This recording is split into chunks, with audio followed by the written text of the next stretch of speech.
Ryan Bang, napansin na malungkot sa It's Showtime, kinomfort ng mga kapwa host. Usap-usapan ngayon ang tila pagiging matamlay ni Ryan Bang sa mga nakaraang episode ng It's Showtime. Kilala bilang isa sa pinakamasayahin at palabirong host ng programa.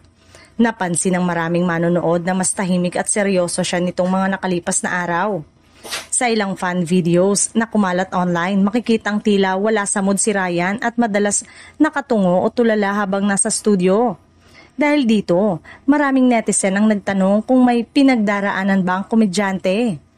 Hindi nakaligtas sa mga mata ng kanyang mga kasama sa show ang kanyang tila lungkot. May mga pagkakataong kinakausap at kinokonsola siya on cam ng kapwa host upang gumaan ang kanyang pakiramdam. Ayon sa mga manonood, ramdam ang suporta at pagmamahal ng buong It's Showtime family para kay Ryan. Kasabay ng obserbasyon, kumalat din ang issue na may kinakaharap umanong problema ang relasyon ni Ryan at ng kanyang fiancé na si Paula Huyong. Matapos burahin ng huli ang ilang larawan nilang magkasama sa social media.